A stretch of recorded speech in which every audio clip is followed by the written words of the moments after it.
The Campbelltown and 9 motorboats are in the area in front of the Old Mole. 4 boats lag behind in front of the East Jetty, including Commander Ryder's boat, which is on fire.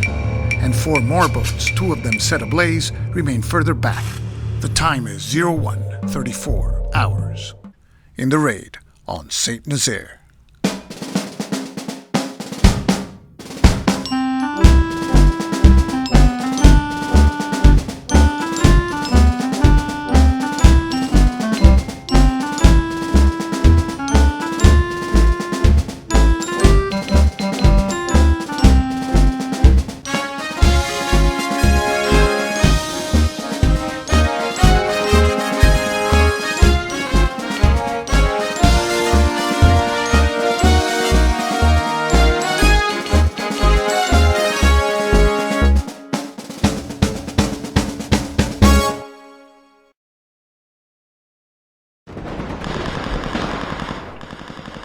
The searchlight on the Old Mole projects its beam on the area in front of the old entrance, where no British boats are found.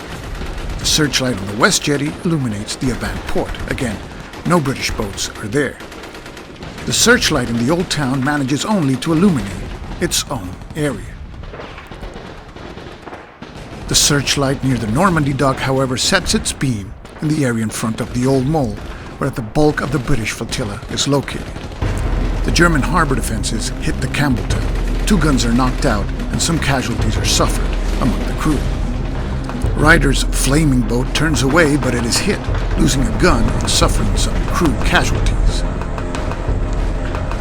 Bayard's burning boat is also hit. The hit ignites the boat and causes a huge explosion. The entire crew, including Moss's commando assault team, is lost. Henderson's burning boat evades, but it is hit with some casualties to the boat's crew. Naudier's boat is hit and also set on fire. Tilley's boat evades, but is also hit. Its crew and Pennington's demolition team suffer heavy casualties. Irwin's boat turns away, but it is also hit, sustaining considerable casualties among its crew members. Wallace also turns away, but enemy fire knocks out a gun as well as wounding some of its crew members. Knox's boat is hit and also set on fire, losing a gun and sustaining crew casualties. The Campbelltown is hit once again, and this time the destroyer is set on fire, losing 2 guns and causing casualties among the crew. Falconar turns away but is hit, losing a gun and sustaining some crew casualties. Naudier's burning boat is hit once again, causing multiple casualties among the crew and Haynes' assault team. The boat is now dead in the water. Ryder's burning boat turns away, but it is hit again, losing a gun and sustaining casualties among the crew.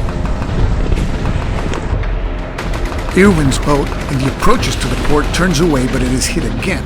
The enemy fire finishes off the crew members aboard and causes the boat to sink. Horlock's boat is next. Searchlight 142 locks it in its beam. Enemy fire inflicts serious casualties among the boat's crew and Haynes' demolition team. Stevens evades but is hit. The crew is rendered ineffective and the boat begins to sink. Burns' assault team is reduced to half strength.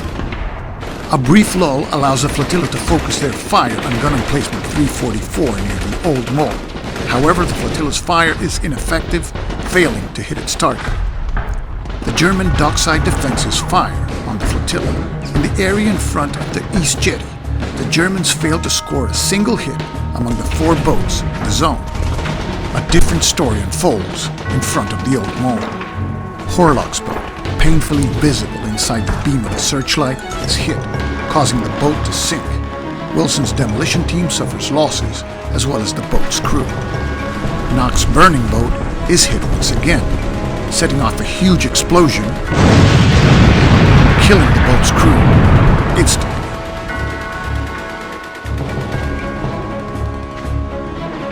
Fenton's motorboat turns away, but the boat is hit and the crews suffer some casualties.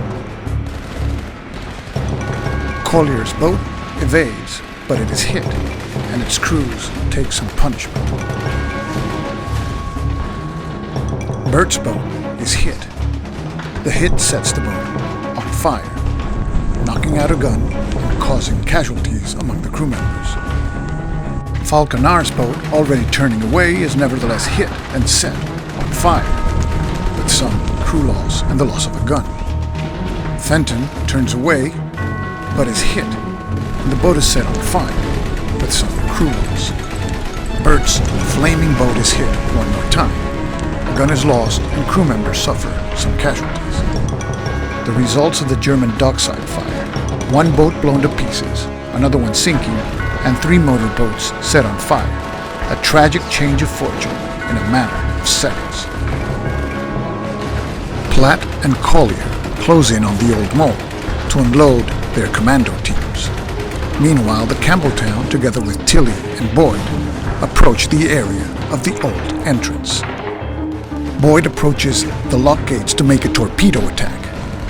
Boyd releases a torpedo, but misses.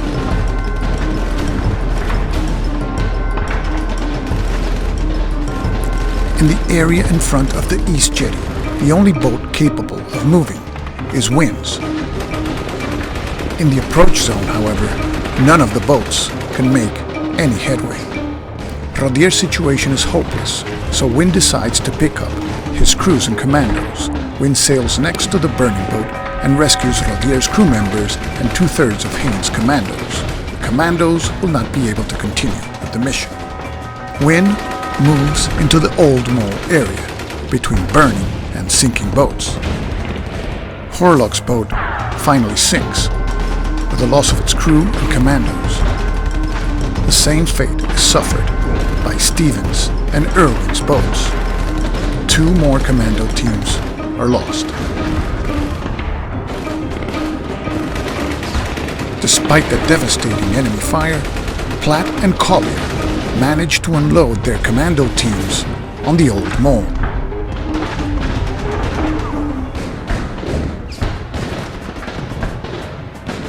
Walton's demolition team and Birney's assault team both are at full strength, and safely for now on firm ground. Meanwhile, makeshift groups of German soldiers and sailors begin to appear throughout the city. A small group of sailors appears in the southern winding station. Meanwhile, other groups of soldiers form around various parts of the city.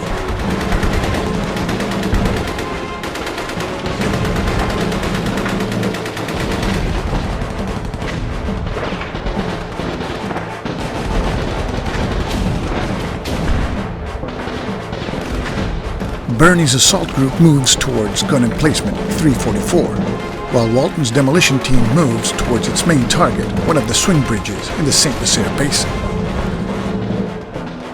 Most of the German soldiers and sailors forming around the city begin to move, and they move in the direction of the Old Mole.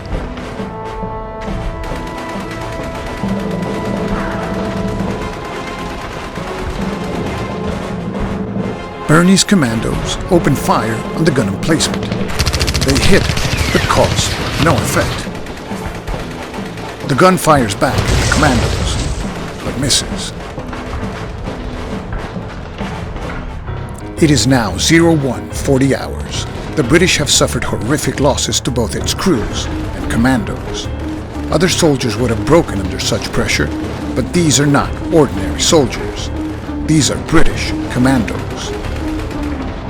The Campbelltown is about to make its final dash in the raid on St. Nazaire.